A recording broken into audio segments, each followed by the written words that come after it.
Bonjour, je vous remercie. Donc je suis Frédéric Frappard, je suis un des responsables du pilier 3 de l'initiative One Forest Vision, qui a pour, but l'utilisation de la télédétection et de l'intelligence artificielle pour le suivi du couvert forestier jusqu'à l'échelle de l'arbre.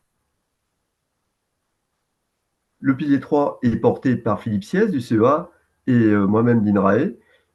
Nous travaillons avec des collègues donc du LSCE, le laboratoire de Philippe Siès, ISPA, le laboratoire où je travaille, AMAP et le LIED. Et nous utilisons de nouvelles observations satellitaires couplées à des données in situ pour l'entraînement et la validation de méthodes d'intelligence artificielle pour l'étude des forêts équatoriales. À INRAE, nous sommes 3 chercheurs permanents, Marc Possel, Jean-Pierre Vigneron et moi, avec 2 postdoctorants, Cassandra Normandin et Bertrand Igora, 2 doctorantes, Solène Renaud-Lido et Valentine Solier, et une stagiaire qui a travaillé avec nous en 2025, Quitoni Thioulé. L'originalité de nos approches repose sur l'utilisation de l'imagerie radar pour le suivi des forêts équatoriales. En effet, la qualité des images optiques est fortement dégradée par la présence de nuages dans les régions équatoriales, alors que les observations satellitaires radar sont peu sensibles aux couverts nuageux et permettent un suivi continu des forêts équatoriales. Le deuxième intérêt des images radar à haute résolution, c'est qu'elles sont disponibles à différentes longueurs d'onde, qui nous permettent de suivre les forêts du sommet de la canopée pour les petites longueurs d'onde jusqu'à l'ensemble de l'arbre pour les plus grandes. Lorsque survient un événement de déforestation ou de dégradation, on observe une chute brutale de la puissance du signal radar, chute qui peut être plus ou moins abrupte. Si la forêt repousse par la suite, on observe alors une augmentation de la puissance du signal radar qui atteint un certain palier et se stabilise, comme on peut le voir sur le schéma du haut. Les méthodes que nous avons développées pour le suivi du changement des couverts forestiers ont été testées à la fois sur le Congo et l'Amazone. Et sur l'image qui est en bas à gauche, vous pouvez voir un exemple de suivi de la déforestation au Brésil par les méthodes du CUSUM en temps différé et en temps réel que nous avons développées. Et sur les déforestations récentes, ces deux méthodes donnent des résultats très similaires et nous permettent un suivi précis de la déforestation.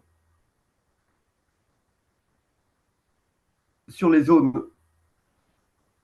où nous avons observé de la repousse, alors nous avons choisi ici un exemple en République démocratique du Congo.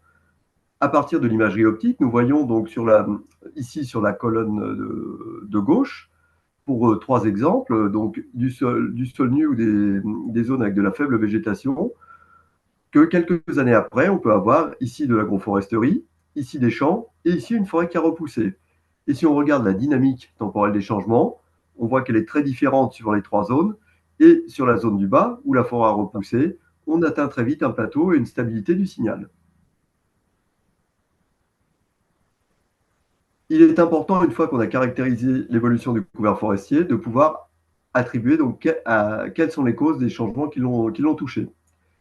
Dans les zones équatoriales, nous disposons de très peu de données in situ pour le faire et nous avons choisi d'utiliser non pas des informations provenant d'inventaires forestiers, mais les formes qui sont issues des changements détectés par imagerie radar. En effet, comme on peut le voir ici, en fonction du type de changement, donc sur la gauche, vous avez des images optiques, sur la droite, vous avez les équivalents radar.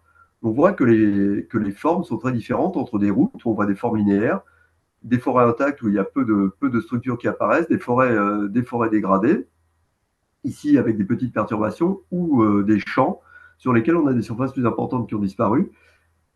On va utiliser ces informations en termes de forme, en termes de texture également, et au moyen de l'intelligence artificielle, il va être possible d'attribuer donc à une image de changement, comme celle que vous voyez sur la gauche, qui a été obtenue donc avec la méthode du CUSUM sur une concession forestière de République démocratique du Congo. Pendant la période d'étude, vous voyez se dessiner en rouge ici principalement des routes de déforestation. Si l'on zoome, on voit que la méthode d'intelligence artificielle permet de retrouver les routes qui apparaissent en rose ici, la forêt dégradée en vert clair, et enfin, sur la partie est, en turquoise, les champs. Les méthodes que je viens de vous présenter qui permettent de faire un suivi des problématiques importantes touchant les forêts équatoriales, la déforestation et la dégradation, la repousse et les attributions des changements, ont été testées sur le Congo et sur l'Amazone. Mais elles sont tout à fait applicables sur les forêts de l'Asie du Sud-Est.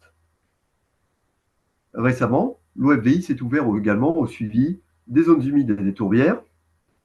Et depuis début 2023, principalement grâce au CNES et à la NASA, nous disposons des données du satellite Surface Water and Ocean Topography qui, pour la première fois, fait des mesures de hauteur d'eau le long des deux fossés que vous voyez ici. Alors, nous utilisons ces données sur des zones humides comme la cuvette centrale du Congo afin de caractériser l'hydrologie. Alors, sur la partie gauche, ici, vous voyez une carte de hauteur d'eau au cours de l'étiage.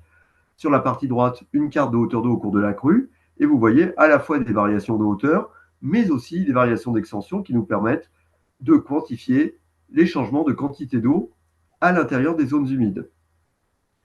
Grâce aux données satellitaires, nous pouvons suivre à la fois des composantes essentielles des bilans de carbone des forêts et des bilans hydriques des zones humides sous forêt.